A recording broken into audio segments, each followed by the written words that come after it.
ಎಲ್ಲರಿಗೂ ನಮಸ್ಕಾರಂ.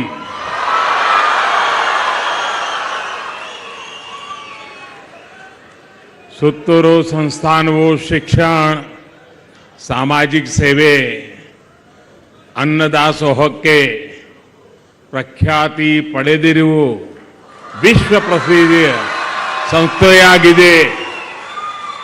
ಈ ಕ್ಷೇತ್ರಕ್ಕೆ ಆಗಮಿಸಿರುವುದಕ್ಕೆ ನನಗೆ ಸಂತೋಷವಾಗಿದೆ.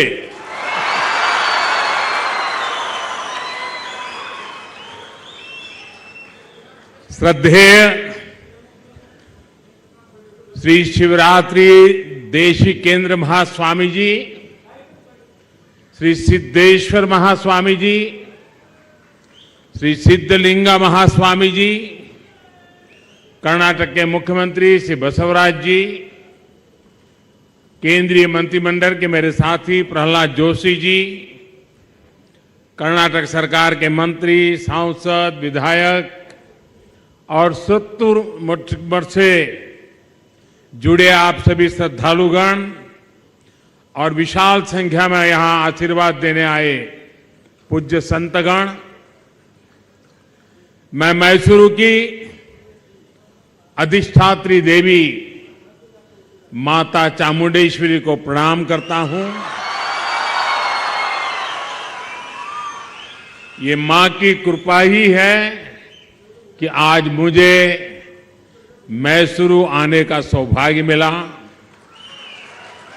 मैसूरू के विकास के लिए कई बड़े कार्यों के लोकार्पण का अवसर भी मिला और अब मैं यहां आप सब संतों के बीच इस पुण्य कार्यक्रम में आकर के स्वयं को बहुत ही धन्यता अनुभवता हूं.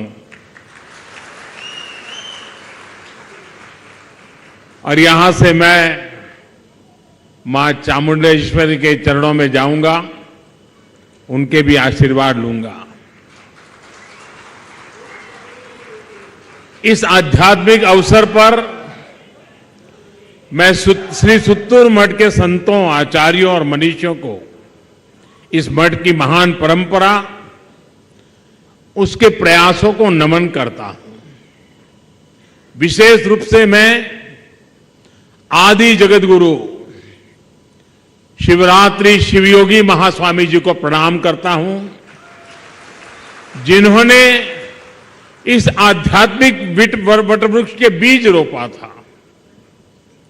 ज्ञान और अध्यात्म की उस महान परंपरा को आज सुत्तूर मठ के वर्तमान मठाधीश परम पूज्य श्री शिवरात्रि देशी केंद्र महास्वामी जी के आगे बहुत तेजी से उसको फल फूल रहा है.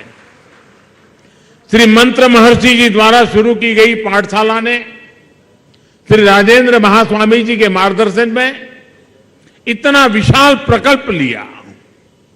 भारतीय संस्कृति और संस्कृत शिक्षा के लिए इस पाठशाला के नए भवन का लोकार्पण भी आज हुआ है. मुझे विश्वास है कि अपने इस आधुनिक और भव्य स्वरूप में ये संस्थान भविष्य निर्माण के अपने संकल्पों को उसे और अधिक विस्तार देगा.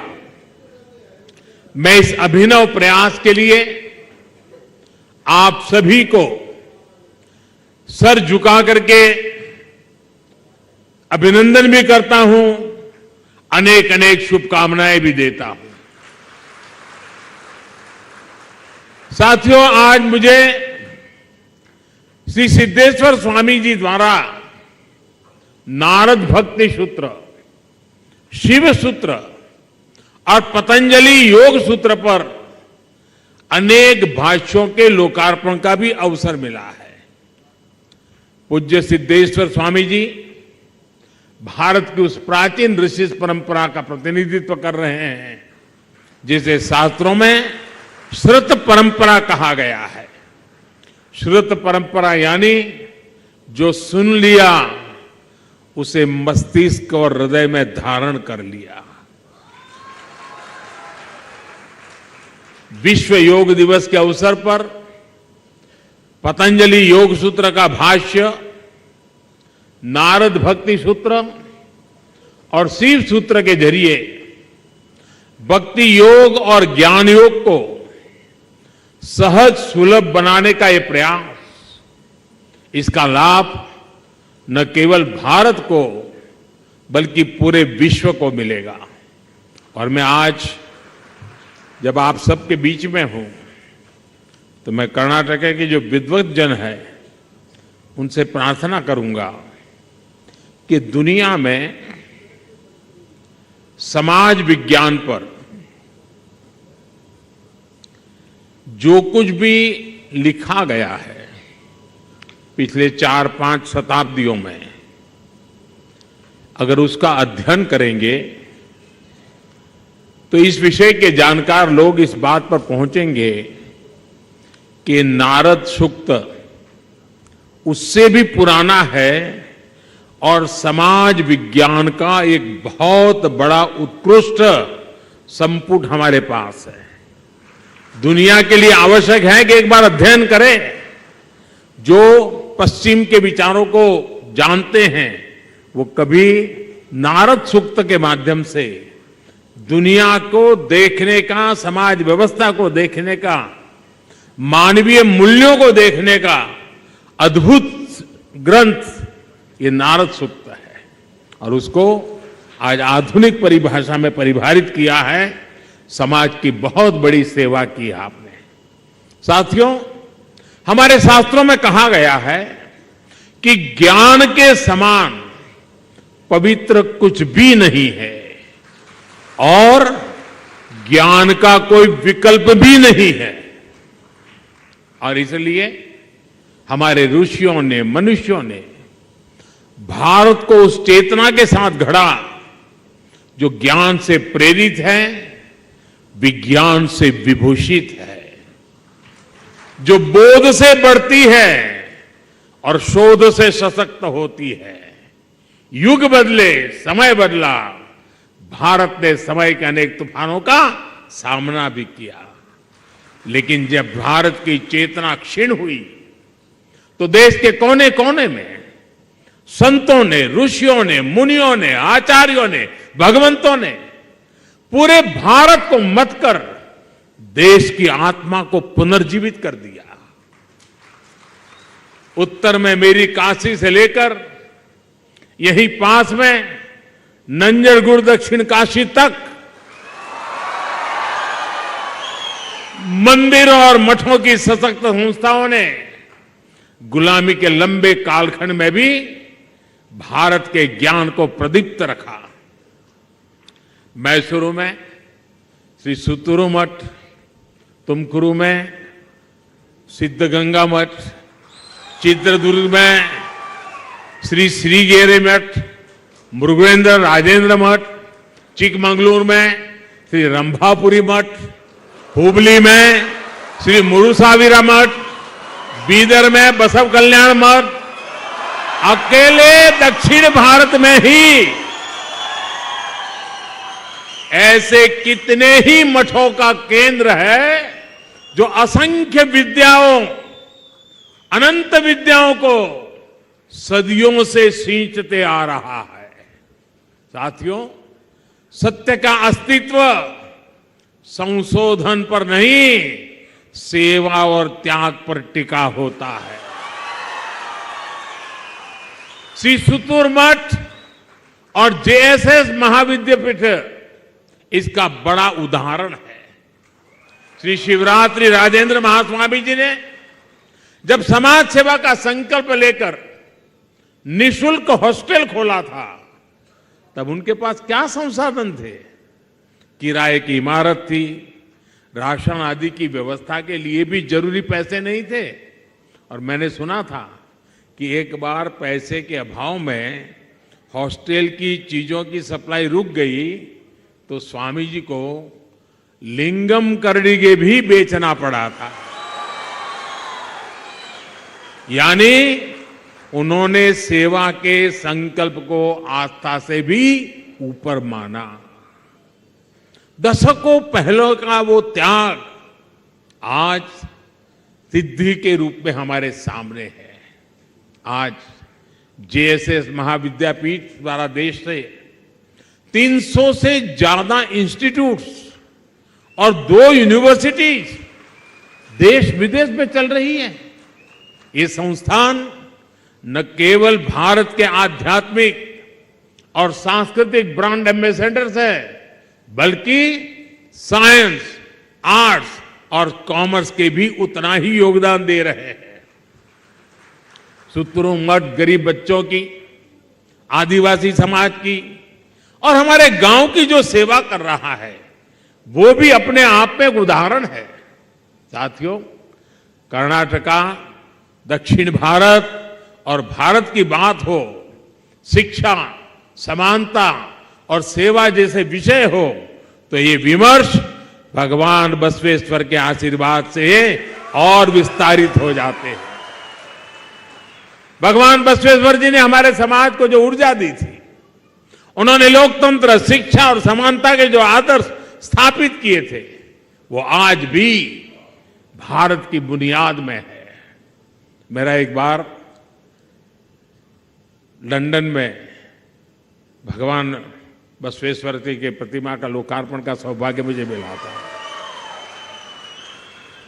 और उस समय मैंने कहा था कि एक तरफ मैग्ना कार्टा रखिए और दूसरी तरफ भगवान बसवेश्वर के वचन रखिए, आपको पता चलेगा कि मैग्ना कार्टा के पहले, कितनी सदियों पहले मेरे देश में समाज के प्रति देखने का दृष्टिकोण क्या था, उससे नजर आएगा। साथियों, उन्हीं आदर्शों पर चलते हुए श्री सिद्धगंगा मठ आज 125 से ज्यादा इंस्टीट्यूट चला रहा है, समाज में शिक्षा और अध्यात्म का प्रसार कर रहा है। और मुझे बताया गया है कि सिद्धगंगा मठ के स्कूलों में इस समय करीब 10,000 विद्यार्थी ज्ञान अर्जित कर रहे हैं। भगवान बसवेश्वर की ये प्रेरणा, निस्वार्थ सेवा की ये निष्ठा, यही हमारे भारत की बुनियाद है। जितनी मजबूत ये बुनियाद होगी, उतना ही मजबूत हमारा देश होगा। साथियों, आज जब हम देश की आजादी के 75 साल मना रहे हैं, तो आजादी के अमृत काल का ये कालखंड सबके प्रयास का उत्तम अवसर है। हमारे ऋषियों ने सहकार, सहयोग और सबके प्रयास के इस संकल्प को सहनावतु सहनौ भुनक्तु सह वीर्यम करवावहै जैसी वेद ऋचाओं के रूप में हमें दिया है। आज समय है हम हजारों सालों के उस आध्यात्मिक अनुभव को साकार करें। आज समय है कि हम गुलामी के सैकड़ों वर्षों में देखे गए सपनों को साकार करें। इसके लिए हमें अपने प्रयासों को और गति देनी होगी। हमें अपने प्रयासों को राष्ट्र के संकल्पों के से जोड़ना होगा। साथियों, शिक्षा के क्षेत्र में आज राष्ट्रीय शिक्षा नीति का उदाहरण हमारे सामने है। शिक्षा हमारे से भारत के लिए सहज स्वभाव रही है। इसी सहजता के साथ हमारी नई पीढ़ी को आगे बढ़ने का अवसर मिलना चाहिए। इसके लिए स्थानीय भाषाओं में पढ़ाई के विकल्प दिए जा रहे हैं।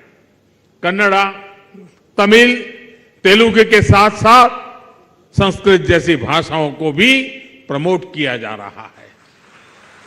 हमारे सभी मठ और धार्मिक संस्थान इस कार्य में सदियों से लगे हुए हैं।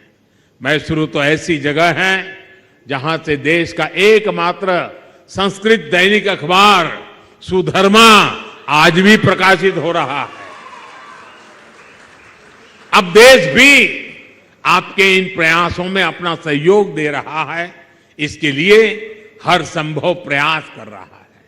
इसी तरह स्वास्थ्य और आरोग्य की दिशा में भारत के प्रयासों से आज आयुर्वेद और योग को पूरी दुनिया में नई पहचान मिली है। हमारा प्रयास है कि देश का एक भी नागरिक अपनी विरासत से अनभिज्ञ और वंचित न रहे। इस अभियान को पूरा करने के लिए हमारे आध्यात्मिक संस्थानों का सहयोग बहुत महत्वपूर्ण है। ऐसे ही बेटियों की पढ़ाई लिखाई के लिए जल संरक्षण के लिए, पर्यावरण के लिए और स्वच्छ भारत के लिए भी हम सबको मिलकर आगे आना होगा। एक और महत्वपूर्ण संकल्प प्राकृतिक खेती का भी है। हमारा अन्न जितना शुद्ध होगा, हमारा जीवन भी, और अन्न शुद्ध तो मन शुद्ध, उतना ही स्वस्थ और पवित्र होगा। मैं चाहूंगा कि इस दिशा में भी हमारे सभी धार्मिक मठ और संस्थान आगे आकर लोगों को जागरूक करें। हमारी इस भारत माता, हमारी धरती माता, उसको हम केमिकल से मुक्त करें। इसके लिए हम जितना करेंगे, ये मां के आशीर्वाद सदियों तक हमारे काम आने वाले हैं। साथियों, जिस कार्यों में संतों का प्रयास जुड़ जाता है, उस कार्य में आध्यात्मिक चेतना और ईश्वरीय आशीर्वाद भी जुड़ जाता है। मुझे विश्वास है आप सभी संतों का आशीर्वाद निरंतर देश को मिलता रहेगा। हम साथ मिलकर नए भारत का सपना पूरा करेंगे। और आज मेरे लिए बहुत सौभाग्य की पल है, पूज्य संतों ने जिस प्रकार से मेरे लिए अपनी भावनाएं प्रकट की हैं, मैं जानता हूं जो कुछ भी मेरे लिए कहा गया है, अभी मुझे वहां तक पहुंचने के लिए बहुत कुछ करना बाकी है। लेकिन मुझे इस बात का भरोसा है कि संतों के आशीर्वाद, हमारी महान सांस्कृतिक विरासत और आप सब संतों की मुझसे जो अपेक्षाएं हैं, आप ही मुझे घड़ते रहेंगे, आप ही मुझे दिशा देते रहेंगे। और मैं आपके दिशा निर्देश से, संतों के मार्गदर्शन से, महान विरासत की प्रेरणा से उन कार्यों को पूरा कर पाऊं, ये ऐसे आशीर्वाद आप लोग मुझे दीजिए ताकि मेरे काम में कोई कमी न रह जाए और आपकी अपेक्षाएं अधूरी न रह जाए। इसी एक मेरी भावना को व्यक्त करते हुए मुझे आप सबके बीच में आने का अवसर मिला। मेरा जीवन धन्यता अनुभव कर रहा है। मैं फिर एक बार आपका आभार व्यक्त करता हूं। एल्लारिगो नमस्कार।